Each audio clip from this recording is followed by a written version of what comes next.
በመሃል ቦሌ ግንባታቸው 80% በተጠናቀቁ አፓርትመንቶች ላይ ከሙሉ ክፍያው ከ30 እና እስከ 40% ዲስካውንት አለ የሚል መረጃ ደርሶኝ ዛሬ በሁዳ ኢንጂነሪንግ ተገኝቻለሁ። ያሉትን የቤት አማራጮች ዋጋውን ወደ እናንተ ማድረስ ይሆናል። እኔ ደኔ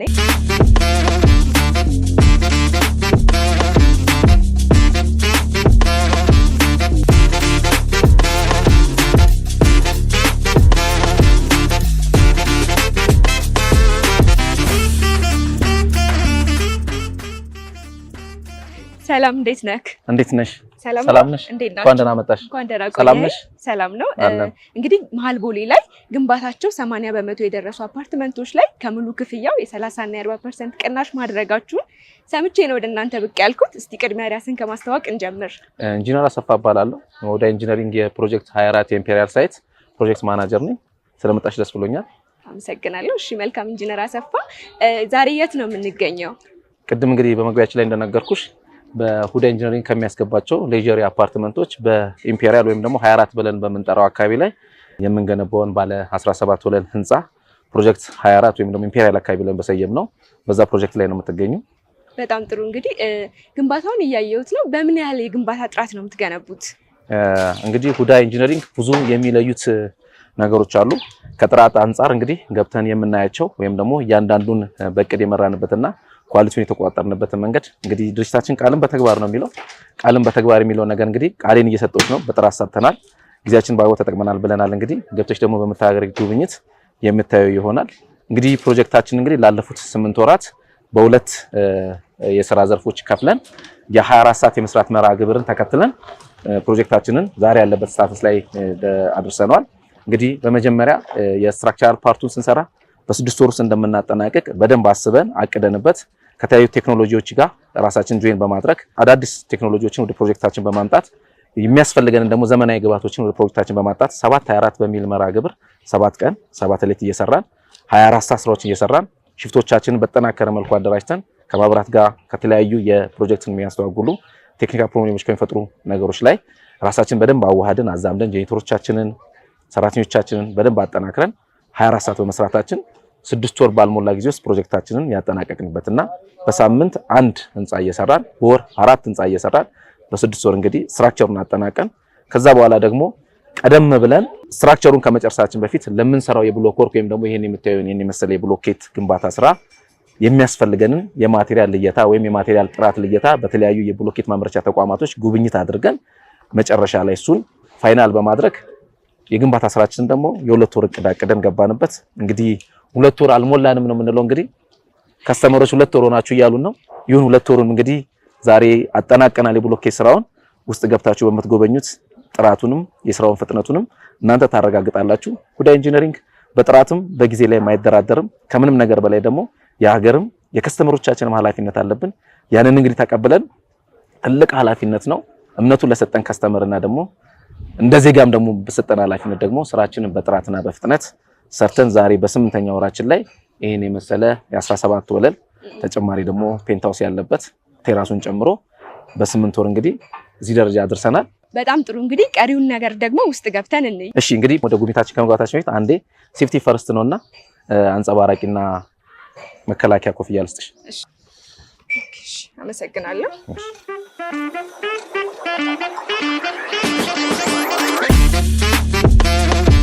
እንግዲህ እንደምታየው ከታች ጀምሮ ግንባታው የሄደበት ሲስተም ከኳሊቲ አንፃር ፍጥነቱን ብቻ ለትኩረት ያደረግነው። አንቺም እንግዲህ ዛሬ ላይ ሆነሽ መናገር እንደምትችዩ የሥራ ጥራታችንም ይሄን ይመስላል። ከጊዜ አጠቃቀም አንፃር ሳንን በጥራት ከመስራት አንፃር እንግዲህ ቨርቲካል ሜምበር ወይም ደግሞ ኮለን የምንለውን ፓርት እንደምታዩት ነው። ሲሊንጉንም የስላብ የምንለውን ፓርት ምን ያህል ተጠንቀን እንደሰራን እዚህ ላይ ብቻ አለ። ቀጣይ ያሉ ፍሮቹን በማየት ደግሞ ስራችንን በጥራት እና በፍጥነት እንዴት እንደሰራን በጋራ ማየት እንችላለን። እስኪ ደግሞ አንድ ስቴፕ ከፍለን ደግሞ ያለውን ሂደት እንይ። መልካም። እሺ ከጥራት አንፃር ቅድም እንደነገርኩሽ ነው እንግዲህ ልስን ወይም ደግሞ ፕላስተሪንግ ብለን የምንጠራው ፓርት ነው። እንግዲህ የለሰንበትን ሂደት ጥራቱን እንደምታዩ ነው። ይሄንን ብቻ ማድረግ አይደለም፣ እያንዳንዱ ስራ በሰራተኞቻችን ላይ ኃላፊነትን መወጣት እንዲችሉ ራሳቸውን ሱፐርቫይዘር አድርገው ተዋጣሪ አድርገው መስራት እንዲችሉ አድርገን ስለገነባን የስራ ባህላችን የቀየርንበት አንዱ ትልቁ ኳሊቲያችን 24 ሰዓት መስራት ብቻ ሳይሆን ሁሉም በፕሮፌሽኑ ራሱን ሙያውን አክብሮ እንዲሰራ ያደረግንበት ነው። እኛ አይደለን የምንናገረው፣ ስራችን እንግዲህ እንደምታዩት ነው። ሲሊንግ እንደምታዩ ነው። ፕላስተሪንግ የተሰራው እንደምታዩ ነው። ግንባታም በተመሳሳይ መልኩ በዚህ ልክ ስራችንን በጥራት የሰራንበት ይህን የሚያክል ፕሮጀክት 5-6 ሱፐርቫይዘር 10 ሱፐርቫይዘር ያለው ነው የሚመስለው። ይሄ ደግሞ እንግዲህ የሀበሻን ባህል ለወጥ አድርገን ኢትዮጵያዊ መስራት እንደሚችል ከሰራ መለወጥ እንደሚችል እውቀቱም እኛ እጅ እንዳለ በደንብ በተግባር ያሳየንበት እያንዳንዱን ክፍል ገብታችሁ ዞራችሁ ብታዩት የተለሰነውን የተገነባውን ኮሎኖችን ስላቦችን ብታዩ ፍጥነት ብቻ ሳይሆን ጥራቱንም በተግባር ቃልም በተግባር የሚለው ድርጅታችን ቃሉን እንግዲህ እየሰጠሽ ነው። ተግባሩን ደግሞ አንቺ አይተሽ ራስሽ የምትመሰክር ይሆናል ማለት ነው። በጣም ጥሩ። እንግዲህ እዚህ ህንፃ ላይ በፍሎር ስንት አባወራ ይገኛል? እዚህ ፍሎር ላይ በፍሎር 5 አባወራ ይገኛል። እስቲ በደንብ ያላሳዩሽን ደግሞ ኮሪደር ኤሪያችንን በደንብ ላሳይሽ እስቲ። እንግዲህ ውስጥ ያለውን እንግዲህ የስራውን ጥራት የስራውን ፍጥነት አይተሽዋል። እንግዲህ ፍጥነት ብቻ ሳይሆን በጥራት የሰራንበት ነው። ትልቁ ነገር ጥራትና ፍጥነት ላይ ብቻ አይደለም። ማንኛውም የቤት ባለቤት አካባቢው ላይ በነፃነት የሚንቀሳቀስበት የትኛውን ማህበራዊ አገልግሎት ማድረግ እንዲችል አድርገን ጊዜ አብዛኛው ተቋማት ላይ በማይታይ መልኩ እኛ ድርጅት ላይ የሚታየው ኮሪደር ኤሪያችንን ብታዩት ለተለያየ ፐርፐዝ እንዲመቻቸው አድርገን ከቴራሱ ወይም ከጋራ መጠቀሚያቸው ባሻገር እዚህ ጋር 5 አባወራዎች እንደልባቸው ሊጠቀሙበት የሚችል ለደስታም ለሀዘንም ለተለያየ ፐርፐዝ ዋናው ፍቅር በሚለው በጋራ ሊጠቀሙበት የሚችል መልኩ በዚህ መልኩ ሰፋ አድርገን እንደልባቸው እንዲቀሳቀሱ አድርገን የሰራንበት ሁኔታ ነው ያለው። እንግዲህ ከኔ በላይ አንቺ መመስከር ትችላለሽ ብዬ አስባለሁ። እኔም እንደማየው ሰፋ ያለ ለቀቅ ያለ ኮሪደር ነው ያላችሁ። እስከዛሬ ካየሁትም ይሄ በጣም ተለቅ ያለ ነው። እንግዲህ እዚህ ህንፃ ላይ ምን አሚኒቲዎችን አካታችኋል? እንግዲህ ቅድም ከመነሻችን አንጻር መጀመሪያ ፕሮጀክታችን ምን ላይ ነው ያለው የሚለው ከየት አካባቢ ለምን አካባቢዎች ያዋስናል፣ ከነዚህ አካባቢዎች ጋርስ ቅርብ በመሆኑ ምንድነው ጠቀሜታው የሚለውን ነገር ለተመልካቾቻችን ወይም ለህብረተሰባችን ትተን ነገር ግን እዚህ የቤት ባለቤት ወይም የቤት እድለኞች የሆኑ ወይም ደግሞ ቤት የገዙ ከኛ ተቋም ጋር አብረው እየሰሩ ያሉ የቤት ባለቤቶች በጣም በጥሩ መልኩና በጥሩ ሁኔታ የምንገልጸው የአፍሪካ ቀንድ የኢትዮጵያ የጀርባ አጥንት ነው አየር መንገዳችን በ1 ኪሎ ሜትር ርቀት ነው የሚገኘው። በተጨማሪ ደግሞ በአዲስ አበባ ደረጃ ወይም ደግሞ በኢትዮጵያ ደረጃ የሚታወቁ ወይም ደግሞ ብዙ ህዝቦቻችን የሚያገናኙ ለማርኬቲንጉም ለትራንስፖርቱም ቅርብ ብለን የምናስባቸው እንደ ቦሌ፣ እንደ መገናኛ፣ እንደ 22 እንደ አትላስ እነዚህ ዋና የከተማችን መንገዶች ወይም ከተማችንን ከተማ ብሎ ከሚያስጠሩት አካባቢዎች መካከል ይህም ህንፃ እንግዲህ ተደምሮ አንድ ላይ ከነሱ ጋር እኩል እዛ ከዛች መሀል ከተማ ላይ ወይም እዛች አካባቢ ላይ እንደሚገኝ ነው ምንጭ አንዱ ፋሲሊቴሽኑ ለከተማ ሴንተር መሆኑ ነው ማለት ነው። ሁለተኛውና ደግሞ መሰረታዊ ነገሩ ህንፃው ምን ያካትታል የሚለው ነገር ካየ ህንፃችን 2 የሰዎች ሊፍት አለው። ሰዎችን እንደልብ የሚያንቀሳቅስ እነሱንም በአግባቡ መብራት ቢኖርም ባይኖርም ሊያንቀሳቅስ የሚችል ተገቢውን የሆነ ጄኔሬተር እየተዘጋጀ መሆኑና በተጨማሪም ደግሞ የመኪና ሊፍት እንዲሁም ያካተተ መሆኑ ከዛም ደግሞ ለየት የሚያደርገው ደግሞ ድርጅታችን ቃልን በተግባር ነው የሚለው። ቃሉን ሁል ጊዜ ይናገራል፣ ተግባሩን ደግሞ ሰዎች ባለቤቶች ናቸው የሚመሰክሩት። እንግዲህ ከከርሰ ምድሩ ጋር ተያይዞ ያለውን ነገር ሁሉን ነገር ውል ተዋውለን ቦታ መርጠን ለይተን የጨረስንበትና የከርሰ ምድርም ውሃ ይህ ህንፃ የሚያካትት መሆኑ ነው ነገርሽ። እንግዲህ ፋሲሊቴሽን ከዚህ በላይ ያለ ብዬ አላስብም። በጣም ጥሩ። እንግዲህ ብዙ ጊዜ ብዙ ቦታ ላይ የፓርኪንግ ችግር፣ የመኪና ማቆሚያ ችግሮች ይነሳሉ እና እናንተ ስለዚህ ህንፃ በቂ የመኪና ማቆሚያ ያላችሁ? በቂ የመኪና ማቆሚያ አለ። 2 ቤዝመንት አለ። ከ2 ቤዝመንት ባሻገር ደግሞ ተጨማሪ ደግሞ ሀፍ ቤዝመንት ደግሞ በኤክስተርናል እና እዛው ኢንተርናል ፓርት ላይ ያዘጋጀንበት ሁኔታ አለ። ከፓርኪንግ አንጻር ብዙ የሚያሰጋን ነገር የለም። አጋጣሚ ነው ደግሞ ህንፃ ባለቤቶች ብቻ ሳይሆን እኛም ከዲዛይን አንጻር ያደረግነው አስተዋጽኦ እጅግ በጣም ያስደሰተን እና ከፓርኪንግ አንጻር ከተለዩ ከፕሮጀክታችን ሁሉ የተለየ ሆኖ ሶልቭ ያደረግንበት ሁኔታ አለ ብለን ነው የምናስበው። እንግዲህ ሁሉንም የምታዩትና ቃልን በተግባር የሚለው ድርጅታችንን እናንተ ደግሞ ተግባሩን አይታችሁ ምስክርነት የሚሰጡበት ሁኔታ ይኖራል ብዬ አስባለሁ። በጣም ጥሩ። እንግዲህ ኢንጂነር አሰፋ ስለሰጠኝ መረጃ ከልብ አመሰግናለሁ። ቀረ የምትለው ነገር ካለ ደግሞ እድል ስጥ። እኔም ስለመጣሽ ሳይታችንን ስለጎበኘሽ ከልብ አመሰግናለሁ። ቀረ የምልሽ ነገር የጎደለ ነገር ካለ ምናልባት ደግሞ ይሄ ኢንጂነሪንግ ሂደቱን የነገርኩሽ ከቢሮ ያሉትን አንዳንድ ፋሲሊቴሽኖች ከኔ የጎደሉ ካሉ እንደገናም ደግሞ ማርኬቲንግ ቢሮ ደግሞ መካተት አለበት። እኛም እየሰራ ነው ያለው እንደ አንድ ዜጋ 24 ሰዓት ስትሰሩ ያደረግናቸው አስተዋጽኦች ጉሉ ናቸው ይሉና ትክክል ነው። የጀርባ አጥንታችን እነሱ ነበሩና ቢሮ ላይ ሄደሽ ደግሞ ያሉትን ነገሮች ሰፋ ባለመልኩ ማብራሪያ ታገኛች ብዬ አስባለሁ። መልካም ጊዜ ይሁንልሽ። ጊዜን ስለሰጠኝ አመሰግናለሁ። ከልብ አመሰግናለሁ። ሰላም እንዴት ነህ? ሰላም እንኳን ደህና መጣሽ። እንኳን ደህና ቆየህ። መልካም አመሰግናለሁ። እንግዲህ ከሳይታችሁን አይቼው ነው የመጣሁት። መሀል ቦሌ ላይ ግንባታው በደንብ ተጧጡፏል። ጥሩ ነገር አለው። እስቲ ቅድሚያ ግን ራስን ከማስተዋወቅ እንጀምር። መልካም እንኳን ወደ ሁዳ ኢንጂነሪንግ በድጋሚ መጣሽ። ሳይታችንን እንደወደድሽው ከፊትሽ እና ከአገላለጾች ይቻላል። አዎ በጣም ጥሩ፣ ሎኬሽኑም ጥሩ ነው፣ ግንባታውም ሄዷል። ጥሩ ነገር ነው። በጣም አሪፍ። ምስጋናው በለጠ እባላለሁ፣ የሁዳ ኢንጂነሪንግ ማርኬቲንግ ማኔጀር ነኝ። መልካም እንግዲህ ምስጋናው ሳይቱ ላይ ያለውን ነገር በደንብ ግልጽ አድርጎልኛል። ከ30 እስከ 40% ያላችሁት ቅናሽ ከአንድ ቤት ላይ ምን ያህል ነው ዲስካውንቱ የሚሆነው? እስቲ እነዚህ ነገሮች ግልጽ አድርግልኝ። መልካም እውነት ነው። ሁዳ ኢንጂነሪንግ ከቦሌ ኢንተርናሽናል ኤርፖርት በ2 ኪሎ ሜትሮች ርቀት ላይ የ30 እና የ40% ቅናሽ አድርገናል። ህንፃውንም አይተሽዋል። ያ ማለት በብር ደረጃ ብንወስደው እስከ 5 ሚሊዮን ብር ከአንድ ቤት ላይ ቅናሽ አድርገንላቸዋል ማለት ነው። ከአንድ ቤት ላይ አንድ ቤት ላይ። መልካም። እሺ እንግዲህ ሁዳን ለማያውቁት ተመልካቾቻችን ሁዳ ማን ነው የሚለውም በተወሰነ ግለጽልን። መልካም። ሁዳ ኢንጂነሪንግ በ29 ዓመተ ምህረት የተመሰረተ ድርጅት ሲሆን ሂባ አርክቴክት የተባለ እህት ኩባንያ አለው።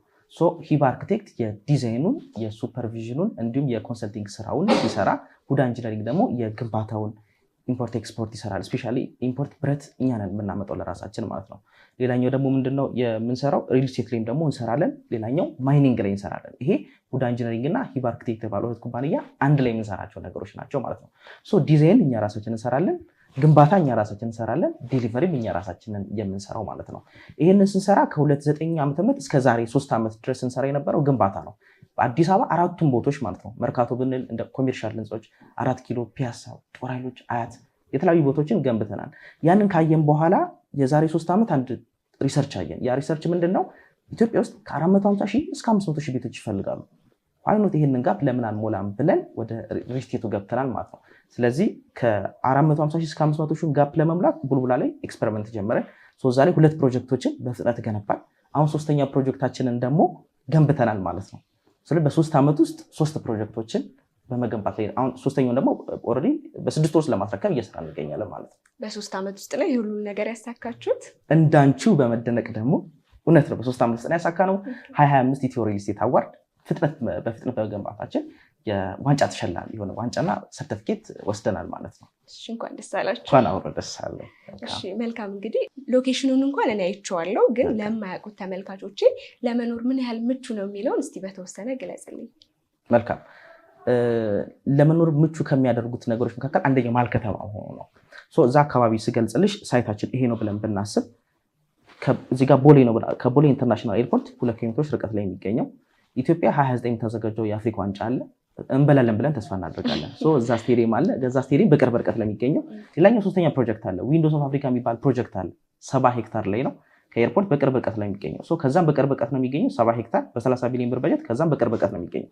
4ኛው ደግሞ አዲሱ ቤተመንግስት ወይም ደግሞ ጫካ ፕሮጀክት አለ። በእነዚህ 4ቱ የተከበበ ነው ማለት ነው። ስለዚህ ከዱባይም ከአሜሪካም ከየትም ቦታም ከአውሮፓም ለሆቴል ምናምን የምታርፊበትን ቦታ የለም ማለት ነው። ከኤርፖርት ቤትሽ ገብተሽ ታርፊያለሽ ማለት ነው። ከተማ ላይ ስራ ቢኖርሽ ወደዛው ትኖሪያለሽ ማለት ነው። ያው ሰዎች የሚገዙባቸው 4 ምክንያቶች አሉ። አንደኛው ለኢንቨስትመንት ነው። በትንሽ ገንዘብ ገዝቶ ከፍ ሲል መሸጥ ነው። ሰዎች 30% እና 40% ቅናሽ የምንሰጠው ያንን ተጠቅመው ዋጋ ከፍ ብሎ መሸጥ ይችላሉ ማለት ነው። ሌላኛው ለማከራየት ነው። በኪራይ ደረጃ ደግሞ በዶላር ይከራያል ማለት ነው የኛ ፕሮጀክት። በሶስተኛነት ደግሞ የምናደርጋቸው ለቢሮአቸውና ቤታቸው በቅርብ ርቀት ለሚገኙ ማለት ነው። ስለዚህ በቅርብ ርቀት በትንሽ ዋጋ መሀል ቦሌ ላይ ይዘንላቸው መተናል ማለት ነው። መልካም። እንግዲህ ኢንጂነር አሰፋ ስለ ሳይቱ ስለ አሚኒቲው በደንብ ግልጽ አድርጎልኛል። አዲስ ሳይትም ላውንች እንደምታደርጉ ሹክ ተብያለሁ። እስቲ እዛ ላይ ያለውን የካሬ አማራጭ ከባለስንት መኝታ ጀምረዋል የሚለውን አያይዘህ ንገረኝ። መልካም። የ40% ቅናሽ ያደረግንበት ላይ ከ100 ካሬ ጀምሮ እስከ 160 ካሬ አማራጭ ሲሆን 100 እና 105 ካሬ ባለ 2 መኝታ እንዲሁም 135፣ 140 እና 160 ካሬ ደግሞ ባለ 3 መኝታ ቤቶች አሉ። ኦሪጂናል ፕራይሱ በካሬ 116 ሺህ ብር አካባቢ ሲሆን ቅናሽ ሲደረግባቸው ግን በካሬ ኦልሞስት ወደ 69 ሺህ ብር ይመጣል ማለት ነው። ስለዚህ 116 ሺህ የነበረው በካሬ ወደ 69 ሺህ ብር የ40% ቅናሽ ይዘንላቸው መተናል ማለት ነው። መልካም። እንግዲህ እሺ ያከፋፈል ሂደት ውስጥ እንዴት ነው የሚሆነው? መልካም። ያከፋፈል ሁኔታ 2 አይነት ያከፋፈል ሁኔታዎች ያሉ ሲሆን አንደኛው ካሽ ለሚከፍል ሰው ማበረታቻ ስለሚያስፈልገው 30 እና 40% ቅናሽ ይደረግለታል ማለት ነው። የ30 እና 40% ዲስካውንት የምታደርጉት ሙሉ ክፍያ ለሚከፍሉ ነው? እውነት ነው። 100% ለሚከፍሉ ደንበኞቻችን የ30 እና 40% ቅናሽ ይዘንላቸው መተናል ማለት ነው። በጣም ጥሩ። ሌላስ ምን አይነት አማራጭ አላችሁ? ሌላኛው ሁለት አይነት አማራጮች ሲሆኑ አንደኛው ታይም ቤዝድ በየ3 ወሩ መክፈል ይችላሉ። ሁለተኛው ደግሞ ፕሮግረስ ቤዝድ ማለት ነው። ህንፃው ከፍ እያለ ሲመጣ ህንፃውን እያዩ የህንፃውን እድገት እያዩ መክፈል ይችላሉ ማለት ነው። ይህም ማለት በፕሮግረስ ቤዝድ ለሚከፍሉ 15% ቅድመ ክፍያ፣ ያ ማለት በብር ስናስበው ከ1.7 ሚሊዮን ብር ጀምሮ የቤት ባለቤት መሆን ይችላሉ ማለት ነው። የቀረውን ደግሞ በ2 ዓመት ከፍለው የቤት ባለቤት መሆን የሚችሉበት አማራጭ ይዘላቸው መጥተናል ማለት ነው። በጣም ጥሩ። እንግዲህ ሁዳ ኢንጂነሪንግን ከሌሎች ሪል ስቴቶች ምን ለየት የሚያደርግ ነገር አለው? በጣም አሪፍ። ባይገርምሽ በቃ ሰው በጣም ብዙ ተበላ በሚባልበት ኢንዱስትሪ ላይ እኛ ጀስት እንደ ካምፓኒ ይዘን የቀረብናቸው ነገሮች አሉ። እዚህ ጋር ማየት ትችላለሽ። አንደኛው ምንድነው ሰዎች እዚህም ግዙ የትም ቦታ መግዛት ይችላሉ። ሲገዙ ማየት ያለባቸው ነገር ምንድነው እናት ካርታው የሚሸጥላቸው ድርጅትና ካርታው ተመሳሳይ ነው ወይ የሚለውን ነገር። ይሄ የሁዳ ኢንጂነሪንግ ነው። እናት ካርታው በሁዳ ኢንጂነሪንግ ስም ነው ያለው። ሌላኛው ግንባታው ፈቃድና የካምፓኒው ስም ተመሳሳይ መሆኑ መደረግ መቻል አለበት። እሱን አዘጋጅተናል። ሌላኛው በሶስተኛነት ደግሞ እየኖርሽበት እያለ ሊዝ ክፈሉ የሚባል ነገር ይመጣል። ሁዳ ኢንጂነሪንግ ግን ሙሉ ለሙሉ የሊዝ ክፍያውን ማጠናቀቁን ዶክመንት አለ ማለት ነው። ከዛ ቀጥሎ ደግሞ ያው የከርሰ ምድር ውሃ አለው ትባያለሽ፣ ግን ፍቃድ ስትጠይቂ ብዙ ቦታ አታገኝም። ሁዳ ኢንጂነሪንግ ግን የከርሰ ምድር ውሃ ፍቃድ ይዘንላቸው ቀርበናል ማለት ነው። ሌላኛው በመጨረሻም ደግሞ ምንድነው እዳ እገዳ ነው። አንዳንድ ቦታዎች ካርታውን አስይዘውበት እንደ ድንገት ቲቪ ከህዝቡ ጋር አብረሽ ትሰሚያለሽ የገዛሽውን አፓርትመንት ማለት ነው። ስለዚህ ካምፓኒው ምንም እዳ እገዳ እንደሌለበት የተጣራበት ዶክመንት አለ ማለት ነው። እነዚህን ዶክመንቶች በማሟላታችን ከሌሎች ሪል ስቴቶች ሌሎች ደንበኞቻችን እኛን መርጠው እንዲመጡ ያደርጋቸዋል ማለት ነው። መልካም። እንግዲህ ጥሩ መረጃን የሰጠህን። ሳይቱንም ማየት ለሚፈልጉ መግዛትም ለሚፈልጉ ተመልካቾቻችን ስልካችሁን ከስክሪን ውስጥ በታች እናስቀምጣለን። በመጨረሻም ማለት የምትፈልገው ነገር ካለ እድል ስጥ። መልካም። እድል ብለሽ ነው የጀመርሽው። እድል የሚመጡ ለጥቂት ሰዎች እንደሆነ ይታወቃል። 10 ቤት ነበር ያወጣ ነው ለዚህ የ30% ቅናሽ፣ ያ ማለት 80% ፕሮግረስ የደረሰው የኢምፔሪያል ሳይታችን ማለት ነው። እዛ ላይ 10 ቤቶች ናቸው የወጣ ነው። ከ10 4ቱን ሽጠናል። የቀሩት 6 ቤቶች ብቻ ናቸው ማለት ነው። ስለዚህ 6 እድለኞች ደውለው የቤት ባለቤት ይሁኑ፣ ጎረቤታችን ሆነው ላይፋቸውን ቦሌ ላይ ያጣጥሙት ልል እወዳለሁ ማለት ነው። መልካም። እንግዲህ ጊዜን ስለሰጠኝ አመሰግናለሁ። እኛም ከልብ አድርገን እናመሰግናለን። ሰላም። መልካም